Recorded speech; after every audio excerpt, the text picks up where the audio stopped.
Stephanie, I want to start off by talking about relationships and specifically how we get into relationships today. So, in terms of how we meet each other, online dating is something that's become very common in this day and age. How has the increased popularity in online dating changed the way that we are meeting? Well, at first, I think that it was a great idea and a great concept, not having to necessarily go to every single bar and every single place in your town and being able to just meet people online just made it a lot easier. But now, easier has made it so that dating has become very convoluted. It's become almost like ordering a pizza online, I compare it to. Dating shouldn't be like DoorDash. It shouldn't be so easy that we think we have so many options that we run out eventually and don't give people the proper amount of time to get to know them or let them get to know us because we always have multiple people now instead of focusing on one person at a time. We're really looking for substance. Now it's mostly based on appearances. Yeah. So, if people got pickier, would you say then as well? Yes, I think they've gotten a lot pickier and they've also done less work on themselves because now they feel like, oh, well, I have options. So if this person doesn't like me, it's their problem. I'll go find someone else, and that's especially for people who are raised on this kind of dating. They don't know what it was like to actually have to ask someone out in person. So it's just adding to this whole social anxiety concept that we have as a society, like all around the world. Yeah. And you mentioned about that idea of where people are sort of blaming external factors rather than doing the work themselves. Mm-hmm. How damaging is it for us to be blaming external factors in dating? It's very damaging because it's kind of adding to this whole narcissistic society we have where everything is about me, me, me, my identity, my preferences. I'm worth it and no one else deserves me. It's just adding to our egos more than realizing that sometimes we have to be the person that we want to date. When we look at ourselves, if you were to date yourself, would you be happy with that? Would you want to have your daughter or your son or your mother or your sister or your brother date someone just like you, knowing who you are on the inside and what you're capable of and your strengths and your weaknesses? We have to really look inward first to figure out if we are ready for dating and we are actually whole and fulfilled before we start judging other people on whatever their flaws or icks may be. Mm. Is there a way to know when you're ready for dating? Like you say, know that you're ready to start dating. How does that look within us? Well, you don't have to be perfect. I never say that someone has to be completely perfect in order to date or just completely healed, completely everything. But if you have, let's say, a lot of past trauma, let's say you just got out of a relationship 3 months ago and you're still reeling from that, you still have leftover feelings lingering. You should definitely at least get to the point where you are whole and happy on your own without needing someone else because that's the key. If you don't need someone else but you want them, the attachment style is not going to be anxious or avoided. It's going to be just a healthy, normal attachment style, which is going to lead to a healthier, happier relationship overall when you do find someone. So making sure you're happy alone first and healed in the ways that are going to prevent you from being able to even just connect with someone without trust issues right off the bat or something like that? Yeah. Yeah. You see people who needs, they choose to jump into something too soon after maybe going through a breakup because they like the comfort that that brings them and the hmm safety. And to actually sit alone with their own thoughts is quite a scary thing, isn't it? Yeah. And I'm not going to say that it isn't hard. I've been through rough breakups and it's gonna take a lot of time. You're gonna have to feel those feelings, but the sooner you feel that pain and the sooner you find healthy distractions to get through those traumatic moments and breakups and heartbreak, you can get back to a place that's actually like a little more even keel, a little more calm after the storm kind of energy. And, focusing on working out, focus on your hobbies, your interests, your friends, your family, your work, whatever it may be. And then you can just kind of get back to where you're supposed to be, like just a nice, even foundation to begin the stages of potentially looking without rushing again. and then make up for those past lessons. If you don't learn, you're going to repeat the same patterns too. Yeah. Yeah. 100%.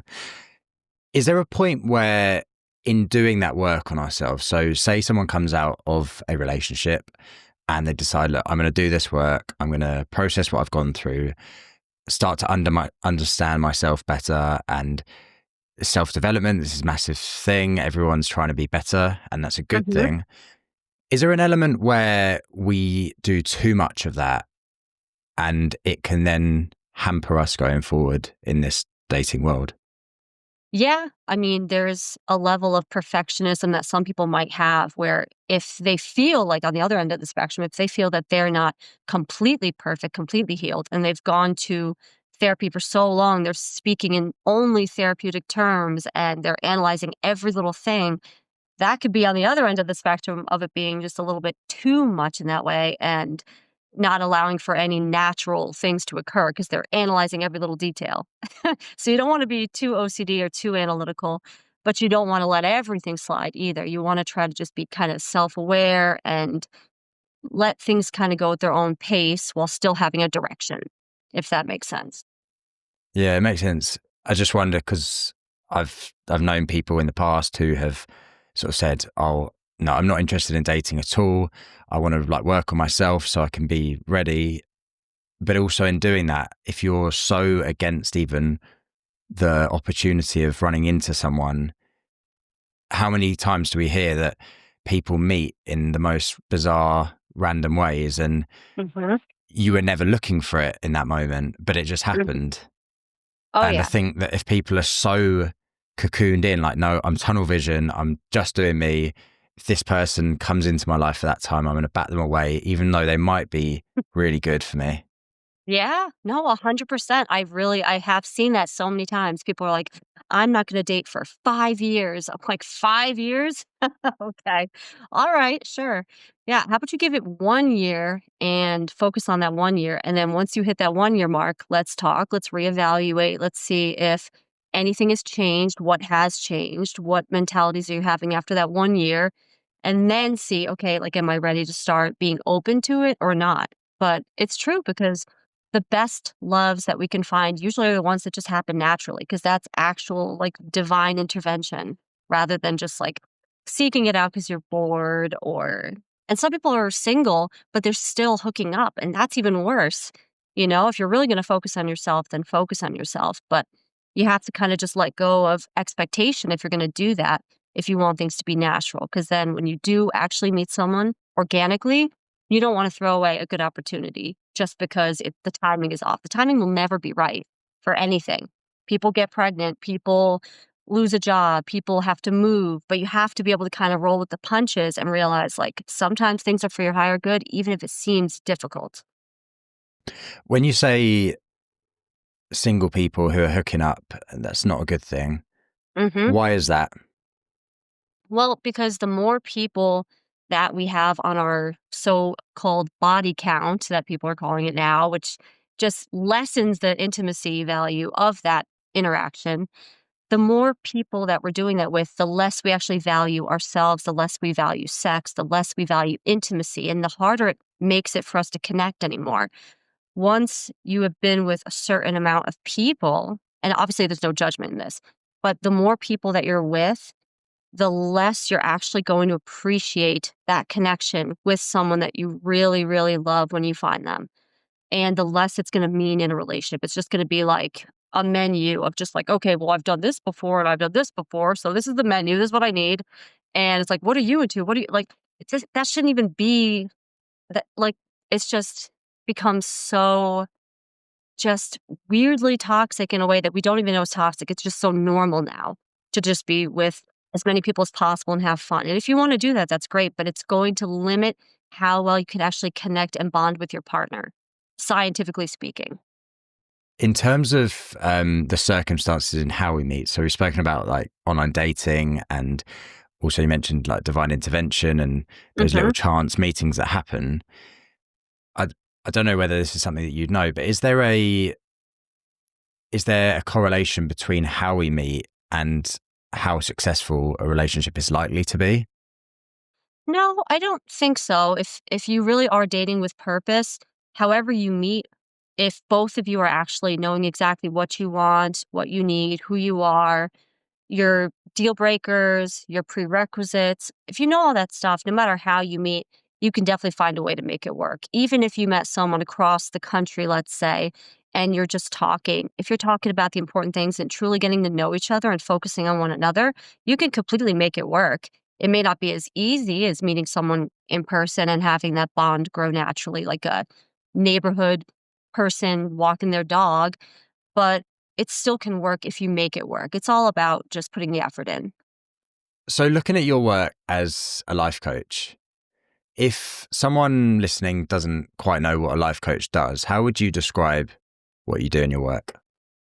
Okay, so basically, what I do is kind of like talk therapy or what a psychiatrist or a counselor would do, but it's you talk about things, you express what you want, you try to figure out your goals. That way, it's more future oriented. So basically, wherever you are at this point in your life, no matter what you've been through, I want to help you get up from the ground and actually just build upon where you are right here. I want to give you the steps. I want to give you the motivation. I want to give you the confidence to be able to go forward in your life and not stay stuck in whatever situation you're in, whether it's just procrastination or insecurity. I try to move you forward in life instead of keeping you stuck or focused on the past or the fear of the future. I want to get you going so you don't even need me anymore. And those are my best clients, the ones that after a year and a half, they're like, okay, I don't even think I need you anymore. I'm just happy. And I've heard people say that, and that just makes me thrilled. So it's not about trying to keep people so that they could just keep paying you. A lot of coaches I see out there and a lot of therapists, it's just, okay, well, this is my money, this is my bread and butter, but I want to make you better so you don't need me anymore. Yeah, it's the right mentality to have is like you want to get them to a point where you've educated them and they feel comfortable going forward in life without you now because they've learned everything they can from you. Hmm. Um, The on tools. that, yeah, the tools, exactly. And obviously, therapy has its place. And like you said, sort of therapy maybe is more past orientated. You look back at what's happened in the past and try and dissect that stuff and how it affects you now. Do you think some people get stuck in that cycle for too long? Yeah, I've seen that a lot where people go to therapy to try to deal with maybe their childhood trauma or, something their parents did or a breakup or just because therapy has become almost a culture now of just going all the time for whatever reason. And they stay in that for so long that they're constantly, again, being over analytical about every little thing. And they may not even need that anymore. They just need someone to talk to. And that's kind of where I come in. I'm like a best friend who's going to kick you in the ass and say, all right, I think you're ready to go out there and actually do something and not just talk about it, action oriented. So I try to just, I will listen as long as you want, but I will start to try to motivate you to actually take action on what it is you want to change in your life, whether it's a tiny thing or a big thing. Yeah. Yeah. I think it's something that so many people could benefit from in terms of exactly that. People get stuck in going to therapy. It seems to be almost a fashionable thing to do. Like, yeah. And there's definitely times when people need it. And there's Yeah, definitely of times course. where people need to move on from it, I think. And there's people who have severe trauma too, so of course they would probably need it then, or psychotherapy. Like if you have severe PTSD or you came from like a war or you've had abuse in your life, yeah, there's people that really do need that and they have to go for longer because it's severely traumatic.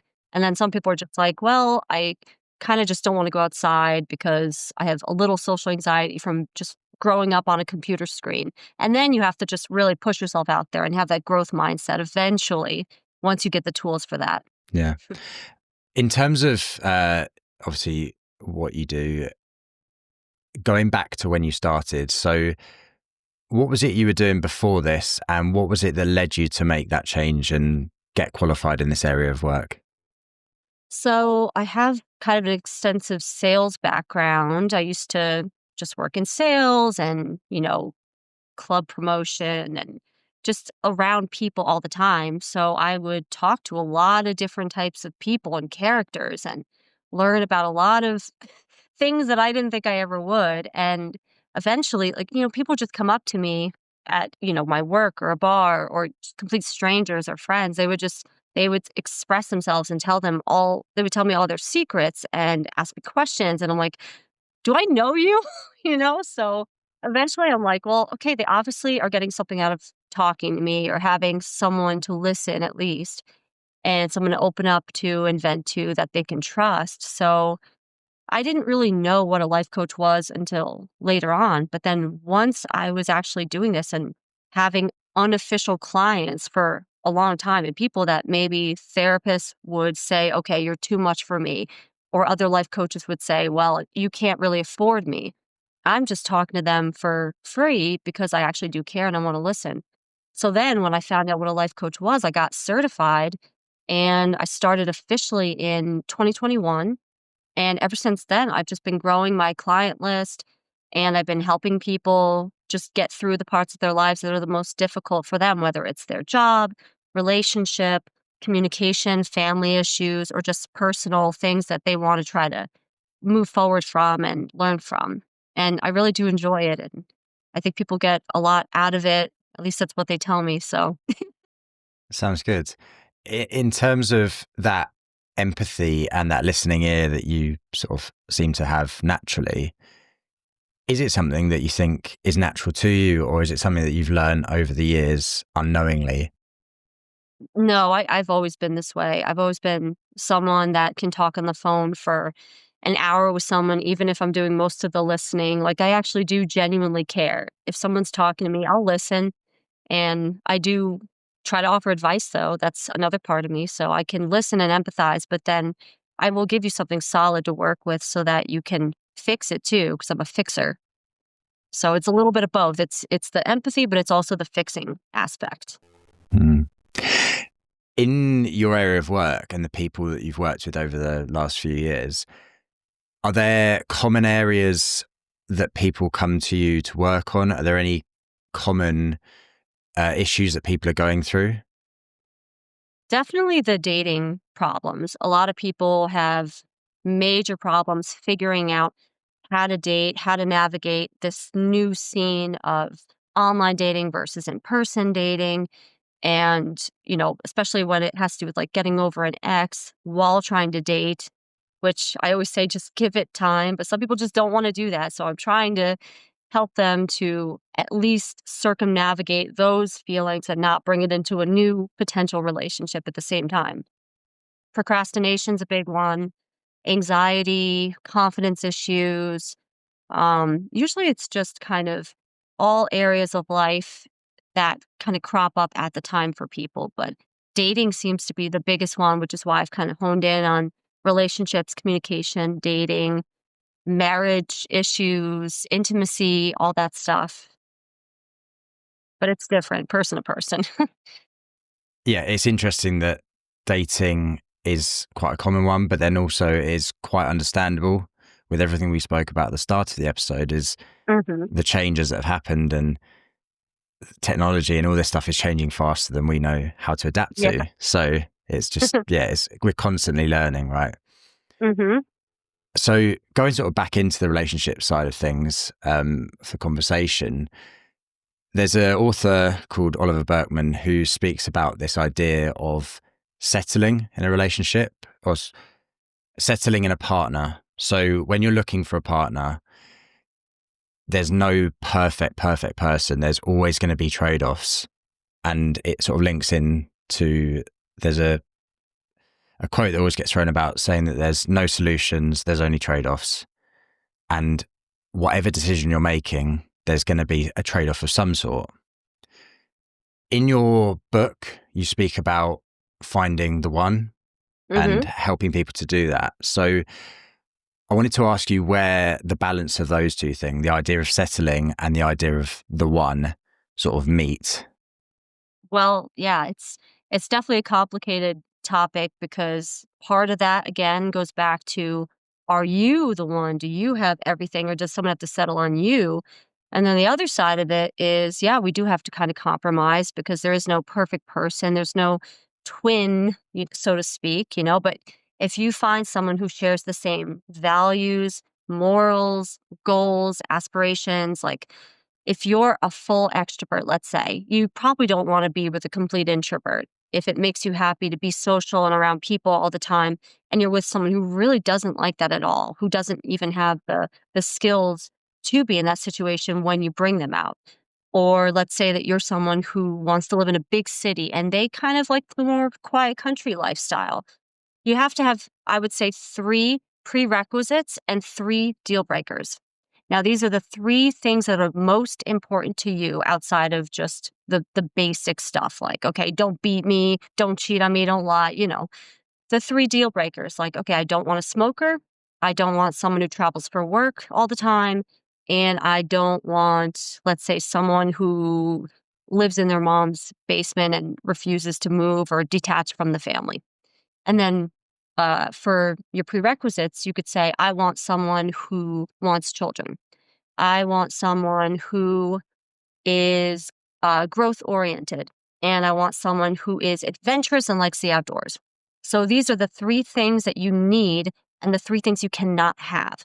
So when first dating, within the first date to 3 dates, these are things you need to get out of the way right off the bat. You need to find these things out in a way that's conversational and fun. But a lot of people, when they're first dating, it just goes straight to the honeymoon phase. And oh my God, you're so hot. And oh my God, like this. Oh, you like this kind of music? You like that?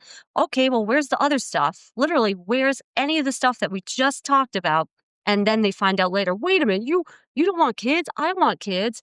Well, you already had sex. Well, you already moved in. You already like did all this stuff and made a fool of yourself. And you didn't even find out these 6 things. So having those gives you that, balance of want and need. Figure out what you really need first. And if they have that, then continue and see what you can compromise on, see what you have in common. Yeah.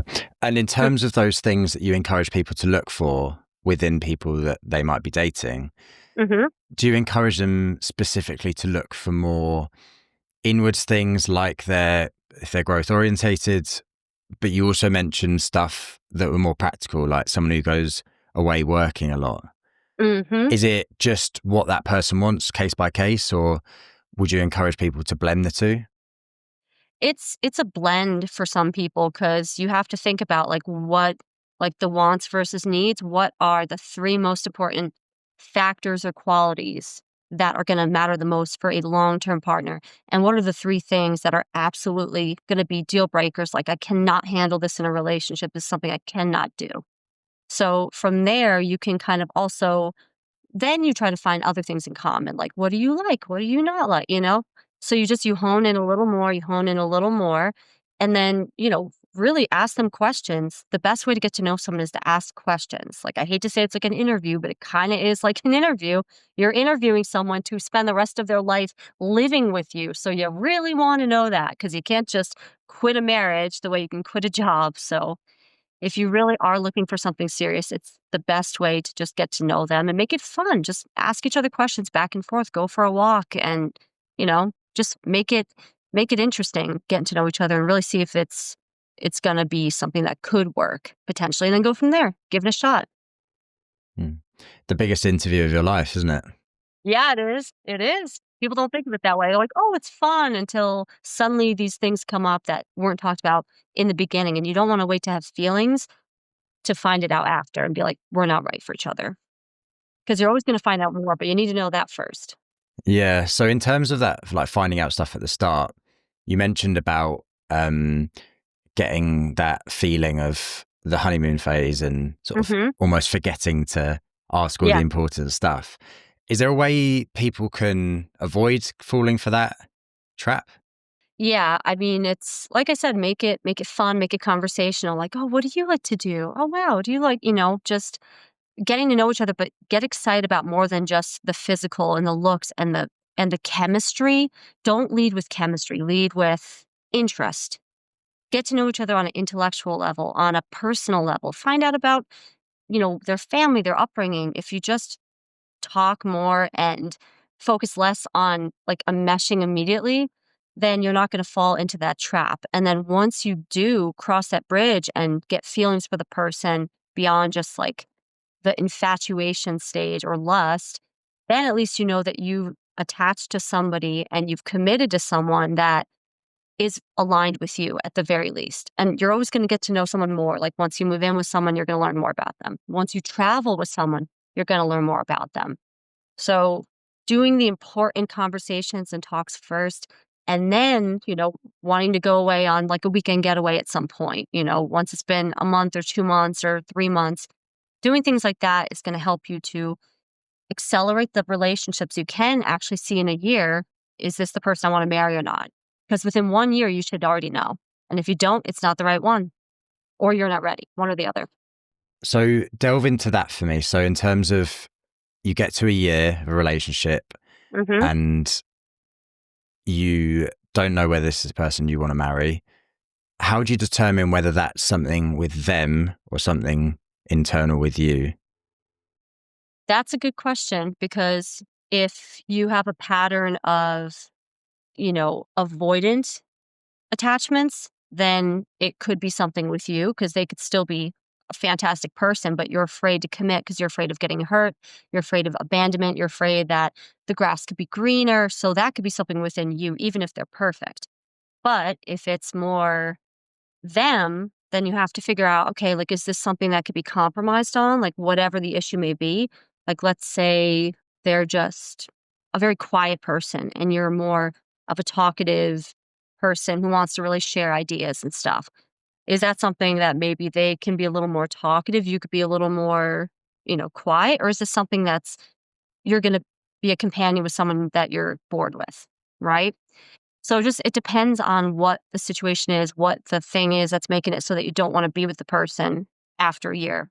But I feel like, and I tell people this all the time, and they're like, what are you talking about? But women don't understand. Men pretty much know off the first time meeting someone, first date, first week, they know if they want to be with you or not. They know if you are just someone they want to hook up with, or they actually want to be with you, or they don't at all. They know pretty quickly. Men make decisions pretty fast. Would you agree with that? Like when you've seen a girl, do you know pretty much off the bat if you, I don't know how much dating experience you have, but if you're there just to hook up or you want to date them? I suppose so. I've never really thought about it, to be honest. And Oh. I would have assumed that women would feel the same way as well. So I don't know why that would be. Why would it be a different thing? Well, usually men are the leaders, the decision makers, and they're pretty quick to be like, okay, this is the judgment call, because they're the initiators typically. And, they go off of quick instinct because they have that warrior mentality. Women, they kind of have to get to know the personality. They have to get to know the characteristics because they want to feel safe. They want to feel, is this someone who could protect me, provide, things like that. It's a little more internal. It's a little more subtle. They can feel those things too, but they have a little more time that they have to see, usually about 3 months, to see, Right. okay, I think this is someone that I could really be with and trust. For guys, it's usually a little quicker, like, a week to a month. But to know if they want to marry someone usually takes about 6 months, I would say, on average. Sometimes even quicker. Yeah. Yeah. I've heard of people getting married very, very quickly. A lot of the older couples that have been married 50 years are like, I knew immediately I wanted to marry that woman.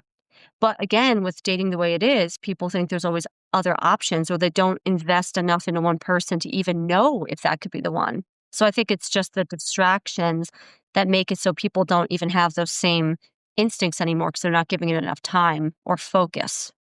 It's like that information overload that we have in the wider circle of just the Yeah. internet and social media. You've now got in Mm. dating. So you can swipe through hundreds of people in minutes, and your brain's obviously going to tell you, well, there's loads of people out there. Yeah. I could have the pick here. And yeah, I can see why that's creating maybe more hesitation to commit. Hmm. And that was something else that I wanted to talk about, actually, in terms of commitment issues. It's definitely something that a lot of people suffer with, and they'll Yeah. openly say that with themselves. How can people determine whether the commitment issues are something internal, something that whether it's something that they've not overcome yet, or whether it's an external issue and they just haven't met the right person? Well, that's definitely where I come in as a life coach. When someone's working with me, I'll ask the certain questions that are going to help them to lead them to that conclusion and figure out, is it something that you saw maybe your parents had a rough relationship and they argued a lot or didn't show a lot of affection, or you grew up maybe in a one parent household, or you came from maybe a foster family. And so you didn't have any good examples of a healthy relationship. So it's made it hard for you to even picture what that looks like, right?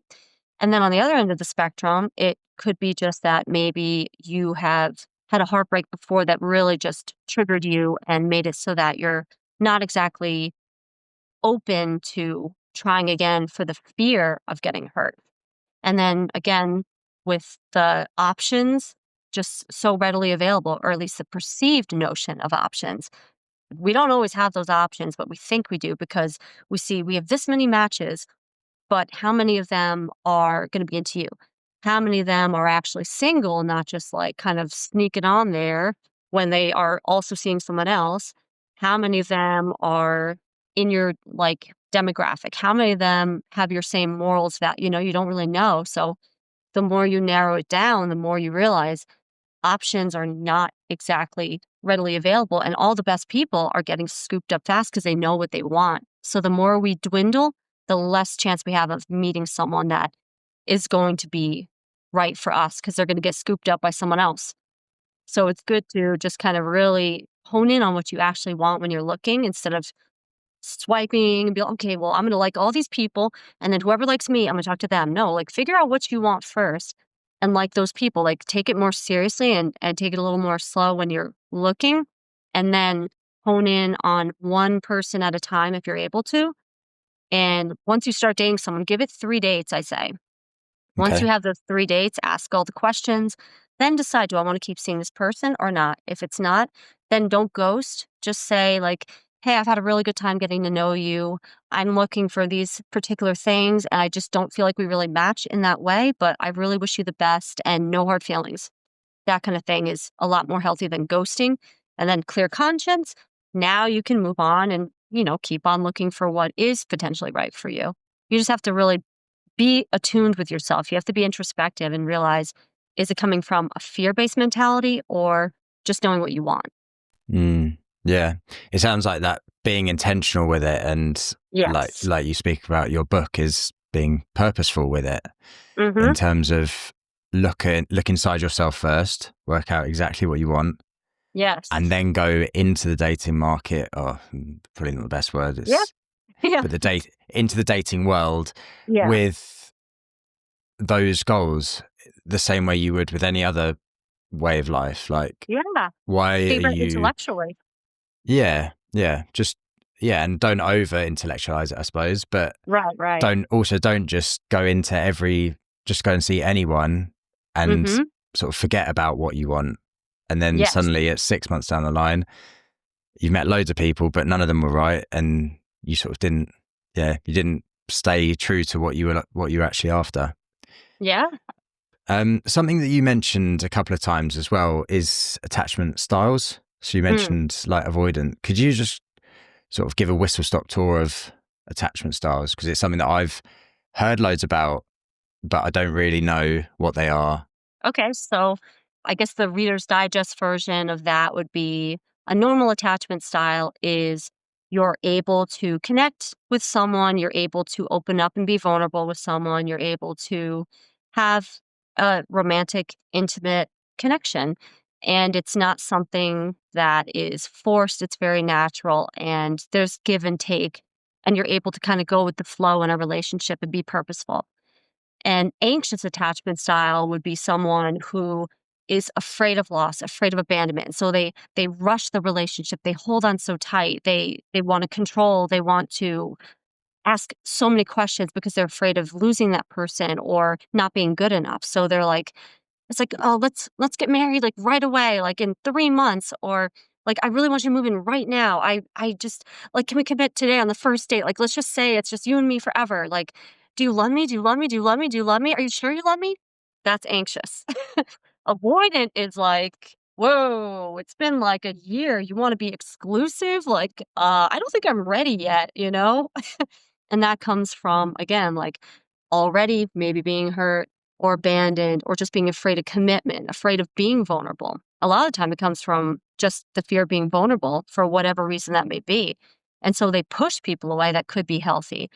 And I do see a lot of ancient avoidant attachments together, and that can be a little bit weird because it's like, I love you. Whoa. It's like opposite sides of a magnet. So just getting a healthy attachment style and honing in on like all the things we talked about prior is the best way to go about that stuff. Yeah. Can you change, like, if you were naturally someone who was anxiously attachment style, could you change to how you approach that if you became aware of it? Mhm.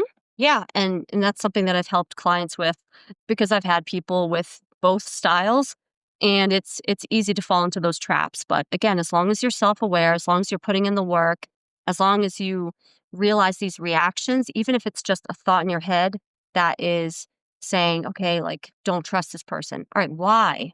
Why am I not trusting this person? Is it because of something that happened to me? Is it because of something that I do that I'm projecting onto this person? Is it because of my trauma, my past? You have to really like when a thought enters your head, just making sure that you're aware and then analyzing that thought so you don't sabotage a relationship that actually could be very healthy if you can just work on those things. Because, like we said, no one's perfect. But if you're continuously working on yourself and working on the relationship and just talking about it, like if you feel a certain way, you don't have to react. You can just talk about it and discuss it. And communication is one of the most important factors in a relationship. Yeah. Yeah. Communication is how you tell people what you want and how you understand what other people want. So Mhm. there's got to be two-way communication for you to understand each other, essentially. Yeah. Exactly. You have to ask questions and make sure that you give each other the floor to both kind of express how you're feeling. And sometimes, like let's say there's an argument, you might want to just write it in a letter. That way no one's being interrupted. You have time to process your feelings, write them down, and exchange those letters so it's easier to kind of just read on paper and have it and remember next time that there's a conflict having to do with that or just wanting to express your feelings without just doing it in a very direct way, which might be a little bit scary for some people, especially if they haven't had that kind of interaction before. Hmm. Yeah, that's a good sort of practical idea for people who, Mhm. yeah, maybe don't feel comfortable having those conversations. Yeah. It's not always easy. No. I want to just turn the conversation to your book. So Okay. you write about dating with purpose and sort of helping people find the one within a year or in one Mhm. year. How we've spoken about the purpose element of it. Firstly, is the year, like, is there what's the reason behind 1 year being the time frame there? Well, because within 1 year, just historically speaking, at that point, you should absolutely know if you're following all those steps and you're communicating effectively, you're working on yourself, you're trying to be the best partner you can, they're being the best partner they can, you're exclusive, you're doing all the things that the book says prior in all the different chapters and putting in the work, then by 1 year, you should absolutely know if this is someone that you want to marry or if this is going nowhere. So, if you really love this person, you're doing everything right, then by 1 year, you should have already discussed, I want to get married. And if you don't want marriage, that's fine too. But saying, okay, we want to be together forever. So, what steps are we going to take now in this second year to make that happen? Otherwise, what's the point of dating if it's just going to go nowhere? I see people in 3 year, 5 year, 10 year relationships and I'm like, what are you waiting for? Like, literally, what are you waiting for? And I feel like people in those long relationships, either they have the avoidant attachment style, they don't realize, okay, there are steps to things, but you don't want to fall into the trap of being husband and wife without being husband and wife and without having any conversation about where you stand, what you are, exclusivity. And then you're living together. and you're having all the benefits of a marriage without being married, it's a very strange thing. Or, having, children and family, but no discussion of marriage. And you don't want to feel like a placeholder in someone's life while they wait for someone better. So just understanding what you both want in the beginning is going to help you to get to where you need to be later. And that's kind of what the book helps. And there's even a note section in the back so you can read it together and then discuss those topics, see where you stand on them. You mentioned marriage, and you mentioned about how some people maybe are husband and wife without being husband and wife. Mm-hmm. Is marriage really that important? Like, I know people who are not married and who have raised kids and they've got on fine. Is it something that you sort of advocate for? And if so, why? No, I think marriage is important, but I think just having some kind of title and parameters in a relationship is important. So it doesn't have to be a piece of paper. It doesn't have to be marriage. It doesn't have to be a whole big wedding ceremony.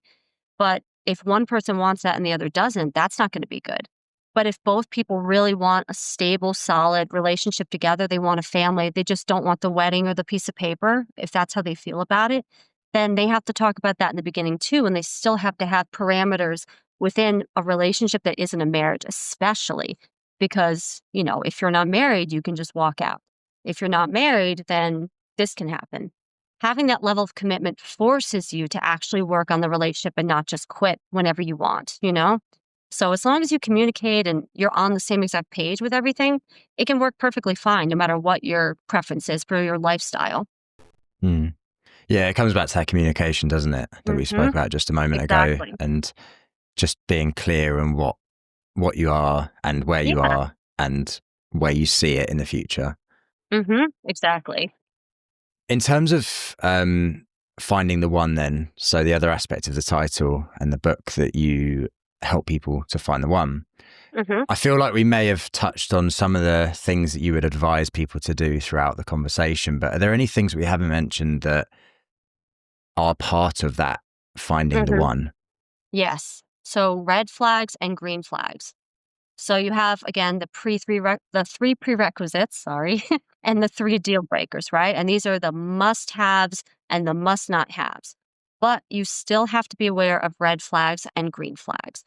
If somebody is constantly disrespectful to people, if someone is constantly, let's say they're like just really aggressive drivers, like constant road rage, constantly just, let's say they're the kind of person who they're with you and they're nice to you, but then everyone else, they're gossiping about them. They're telling all their friends and family secrets. That's a red flag. You don't want, because then you tell them something and you don't know who they're gossiping about you to.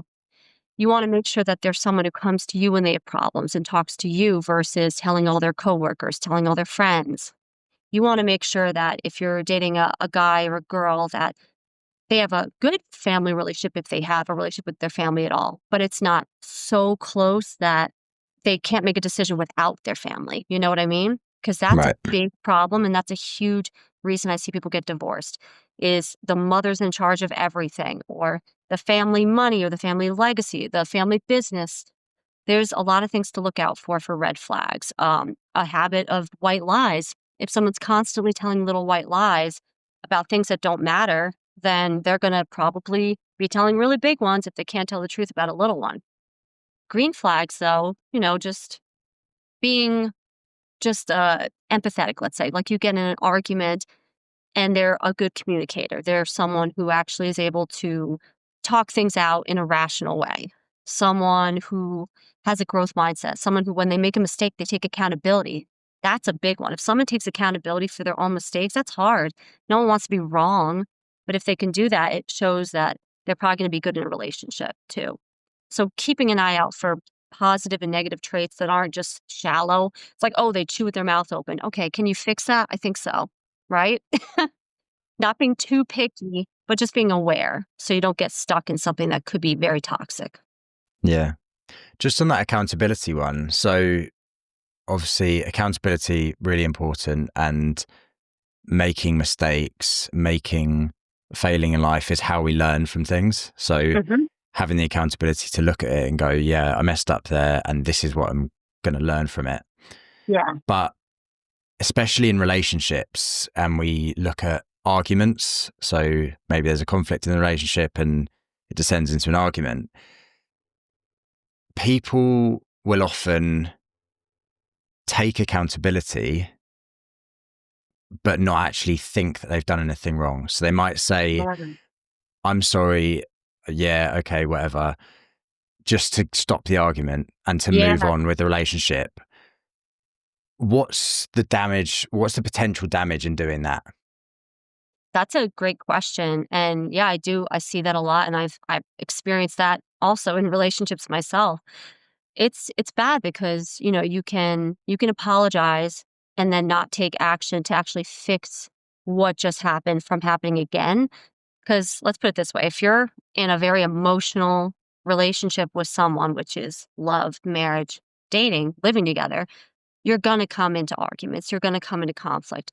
But having boundaries and parameters so it doesn't become a fight is the most important thing, because then there's less to apologize for later if you have those boundaries, like no name calling, no bringing up the past. And, I've been guilty of these things. I got a mouth on me. I'm from New York, so I've made mistakes myself where it's like, okay, I really shouldn't have gone that far. I really should have gone for the jugular like I did.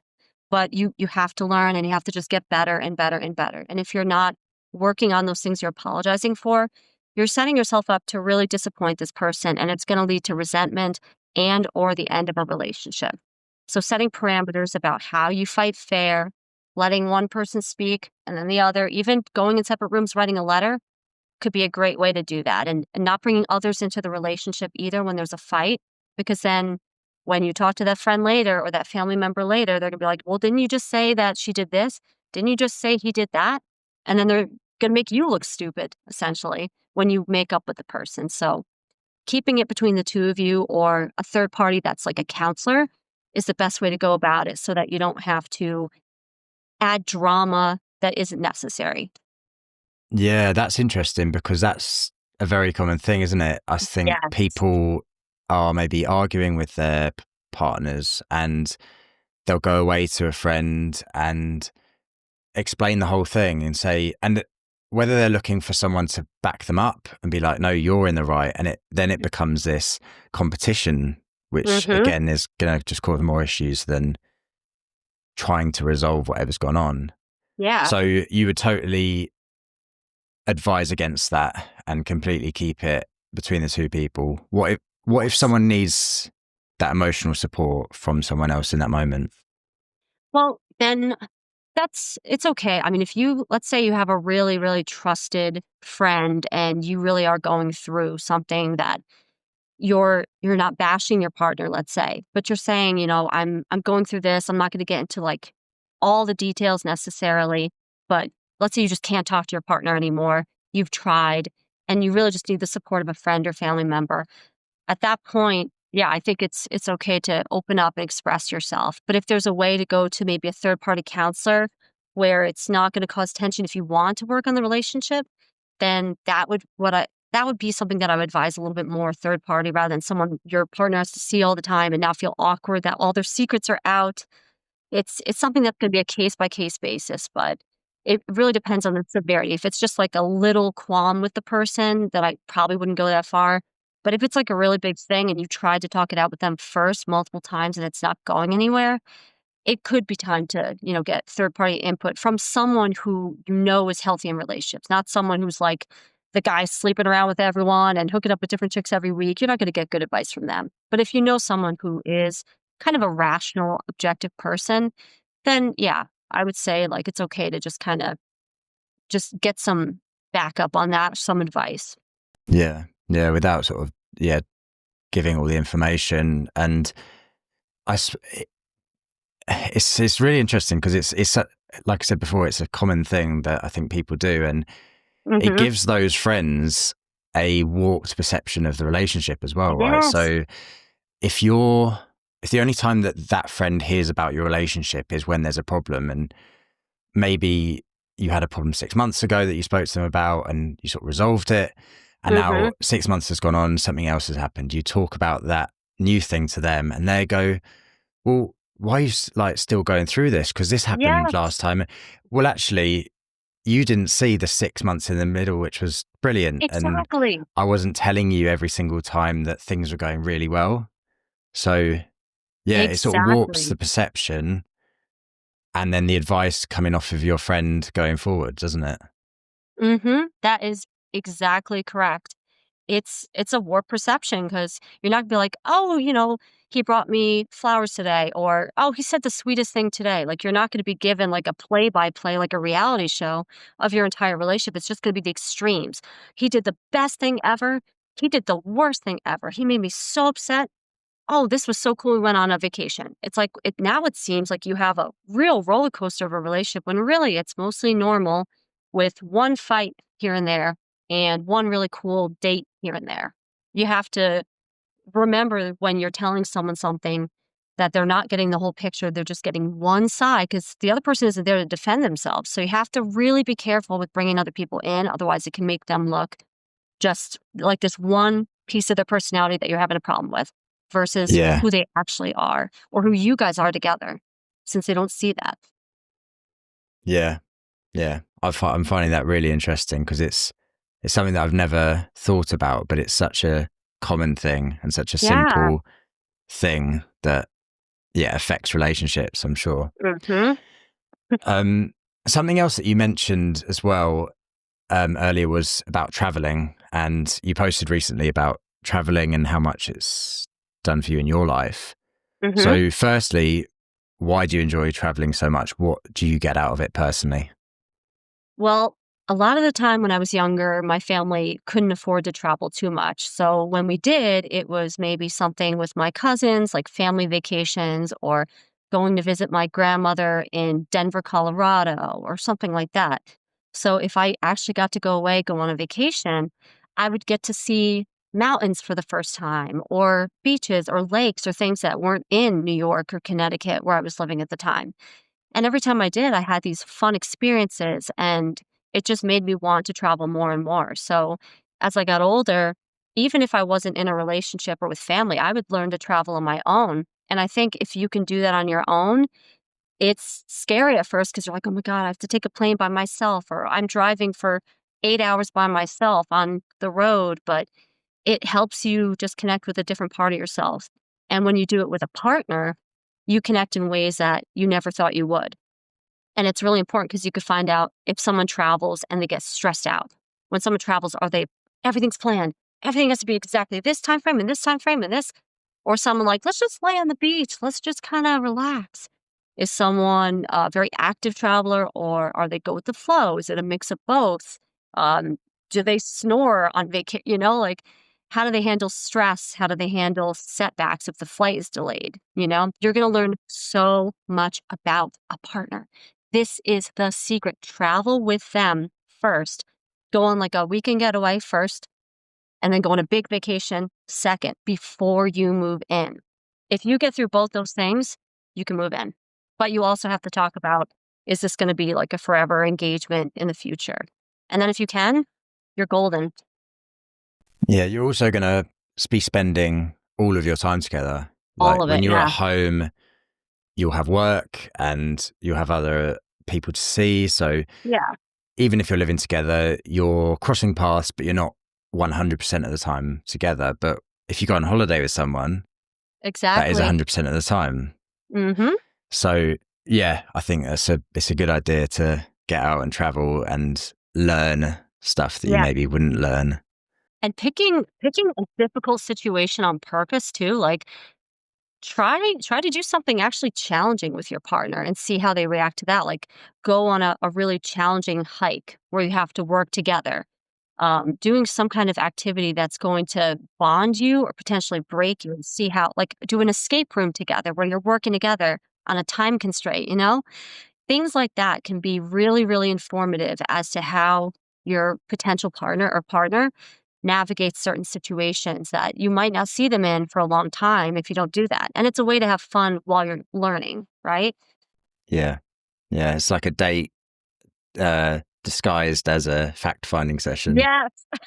I'm such a detective, so I always have to do that, but it works, and then you kind of get to know the person more, And then you realize, wow, we work together well. Like, oh my gosh, like my fiance actually, he proposed in Hawaii Congratulations. just under 5 months. So I'm already practicing what I preach. And again, he's just like me. He had the goals. He's like, I'm looking for this, this, this. And I was like, really? I'm looking for this, this, this. That's crazy that you asked me all these questions. I was going to ask you all these questions. Like he knew exactly what he wanted. He was goal oriented. And with me, I was again goal oriented. But neither one of us was looking. We found one another. We hit it off. We started talking. We're like, wow. And then he asked me out within 2 days and asked me to be his girlfriend within 1 week. And just under 5 months, he proposed. He was serious. Yeah. And he wants to marry me in 1 year. Literally. I think that is something that we occasionally look at as being scary. If I come out Mhm. on one of our first dates and I start questioning you, then I'm going to scare you off. But if that person's also looking for what I'm looking for, they're going to really appreciate that and be Yeah. attracted to that aspect of it. So Yeah. if someone does get scared off, They're well, wrong. that just tells me that they're not the right person. Exactly. You can't scare off what's right for you. You can't get rid of what's meant to be in your life. So what you're doing is you're getting rid of all the avoidant attachment people. You're getting rid of all the people that don't know what they want. You know, when people are like, "Oh, I'm looking for a serious relationship, short term, long term, casual." You're getting rid of all those people that are going to waste your time anyway. And it's not like it has to be just like, an interrogation. Let's put the light up here. And like, what do you look for? This and that. It's more just you're having coffee, you're having drinks, you're taking a walk. So it's like, oh, what are you looking for? It's conversational, it's fun, it's flirty, it's exciting because you're quickly realizing faster than normal, wow, this person is actually like on the same page. I'm actually meeting someone who has all these same goals and aspirations, someone who likes working out, fitness, health, activities and adventure and travel and who has the same morals and values and you're getting to know someone at an accelerated rate off the bat. That way you can build the connection quicker or end things quicker if it is immediately just like everything's the opposite. I'm this, well I'm this. I want this, well I want this. You're going to learn fast and it's helpful because then you can connect quicker. Yeah, absolutely. I think it's really good advice. And I think just that reminder that you can't scare away the person that's right for you Yeah. is something that people need to hear. Hmm. If someone is listening now and maybe they've been single for a while, maybe they've sort of lost the motivation, lost a bit of hope, and they don't think the one is out there, what's one mindset shift that you would encourage them to make to help them move forward? I would say that, first of all, never lose hope because nothing that has ever happened in life, good or bad, was usually expected or planned, right? So the same could be said for something that is going to happen in the future. And there's the law of attraction and the law of vibration. So in the first place, you have to have the law of vibration, which just states that you attract what you're giving off. So if you're giving off negativity, if you're giving off pessimism, if you're giving off toxicity, you're attracting like minded people. So that's why, birds of a feather flock together. So if you raise your frequency, if you raise your vibration, then you're automatically attracting people on this level now and now this level. And that's why, like now, all these people at the bottom of the barrel, they're not even like, they're in different dimensions than you. And now you're vibrating at a high frequency. You're being positive. You're working on yourself. You're doing all the things, right? And then law of attraction, you're attracting and manifesting what you want. So you're imagining this person that is goal oriented or, you know, beautiful or, whatever it is that's your dream partner, whatever that may be. And I actually did that. I was already imagining like, I want to, I have someone who's healthy and fit and a good communicator and romantic, but also masculine and like all these things at the same time. And I wasn't even like doing it on purpose, but I was just imagining like, this is really what I want. I want someone who's got a healthy mentality, who is committed, but also fun and also adventurous. And we just met and he was in the same place as me. We're not looking, but then we realized and recognized. So you just got to keep on going forward in life and focusing on the end game, focusing on what it is that's important to you, like your work, your hobbies, and you are going to attract what is out there. I mean, if you live in the middle of nowhere, that might be harder. If you It depends where you are, but you have to, if you're not putting yourself out there, if you don't have the mentality, it's going to be a little bit harder to attract that. But never lose hope and never stop. In the meantime, while you're single, that's the time to work on yourself. That's the time to do your goals. That's the time to do that 6-month hike in the Adirondack Mountains. That's the time to do that marathon, you know? That way you've gotten all these things out of the way and you're not going to have FOMO about being single and the things you could have done, the career changes you could have made when you're in a relationship. It's like, well, now I can't do this. Well, you should have done that when you were single and working on yourself, because now you feel, okay, I'm fulfilled, I'm whole, and I'm ready for a relationship. And they're not holding me back. Yeah. And you'll learn from those experiences as well. Yeah. You'll learn more about yourself if you do go and travel for 6 months and hike a load of mountains or do a marathon, do whatever it is. Whatever. You will learn a lot from these things about yourself as well, which will then help you in 6 months to 12 months to start to date better and more intentionally. Yeah, and you'll have an interesting story to tell. Exactly, yeah. Yeah, they'll be like, oh, what have you been up to? Nothing, or a marathon, you know? Yeah. And in terms of your work, so the clients you've worked with over the years as a life coach, what's one lesson that you've learned from them? Obviously, you've helped them with a lot of stuff, but is there anything that comes to mind that you've learned from working with them? I have learned that people can change, because a lot of people think that people can't change, but seeing the transformation of so many of my clients from being just not confident or heartbroken to being successful in their jobs, getting promotions, finding their own person after feeling the way they felt, seeing where they've come from, people really can change if they want to. So that's the biggest lesson I've learned. Yeah, I think people write people off easily in life, and they look at someone now and they think that person will never change, that person can't change, and they don't give them the opportunity to. Yeah. And I think a lot of that's also in how we label people as well sometimes.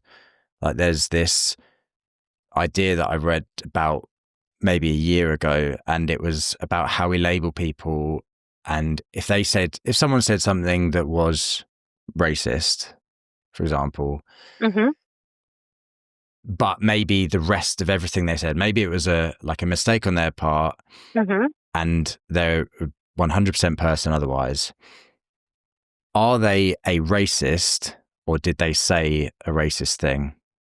Well, I mean, it depends on the person. It depends on the person. So some people, yes, they might have, maybe they grew up with, let's say in that case, like a family member who would say these things. So it's just something they say because it's in their head and been ingrained in them. But they don't actually feel hatred towards that race, whatever that race may be. They just say it, or maybe they joke around because that's their sense of humor or something. And with their friends, they're saying these things because it's funny with each other, but they're not actually meaning that in a hateful way. And they would never say that to that person or about that person alone. Racism is about hate. So if someone really has a hateful mentality, they're probably toxic in a lot of other ways. But if they don't have a hateful mentality, it probably is just like bad taste on their part. And if someone comes to them and says like, hey, you probably should like tone it down with that a little bit because it's making you seem racist. If you don't want to be perceived that way and you're not, you might want to tone back on that a little bit. So if someone really wants to change and they don't actually feel those feelings, they can change. And that goes for anything. Yeah. Stephanie, the way that I like to finish off episodes is to ask my guest to leave a question for the listener. So to someone listening to this episode today, in order to give them something to go away and start a conversation. So they've listened to this episode, maybe they're going to go and speak to a friend, a family member, or even a stranger about what they've listened to. What question would you give them to start that conversation? Well, I guess I'll finish with the question I usually start with new clients with, and that is, who are you? Who are you at your core? When you have to describe yourself to somebody, like not just your looks, not just your job, what are the qualities and things that make you you? What is the most important part of yourself that makes everything else around you part of what you want in life? Because once you know who you are, everything else falls into place a lot easier. If you don't know who you are, you can't find the right partner. You can't find the right job. You can't figure out why you're unhappy. So I would ask them, who are you? Think about that for however long it takes to really understand what makes you you. If you're an adventurer, if you're a lover, if you're a nurturer, figure that out so that you can find what aligns with you and balances you out. Yeah, I like it. Great Thank question. you. Stephanie, thank you so much for coming on today. I've really enjoyed the conversation, and I think there's been some really interesting things that we've spoken about, and I've definitely, my mind's thinking about things slightly differently as well after. Good, that's the goal, right? And thank you. That for is the having goal, me. exactly. Yeah. If people want to keep up to date with you, find the book, where can they find you online? So you can follow me on Instagram at lifecoach_Stephanie. All the links for my books and my profile and everything is there. If you're interested in coaching, you can message me directly.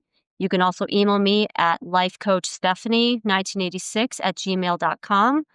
And yeah, I mean, Instagram is the best way to reach out, follow. I have tons of videos, tons of tips, and I am happy to coach with people. I'm taking on new clients right now, actually. So Awesome. Cool. Well, I'll tag it all below and I'll link it in so anyone listening can just scroll down and click on it. And from me to the listener, if you have enjoyed this episode, please do share it with someone who you think would find some value from it. If you haven't already, wherever you're listening or watching, please do follow or subscribe to the show and rate the show as well. It just helps the show get thrown into the algorithm and more people get involved in the conversation. On Instagram, you can follow at Lonely Chapter Podcast. And lastly from me, thank you for listening. Stay curious, and I will see you in the next one.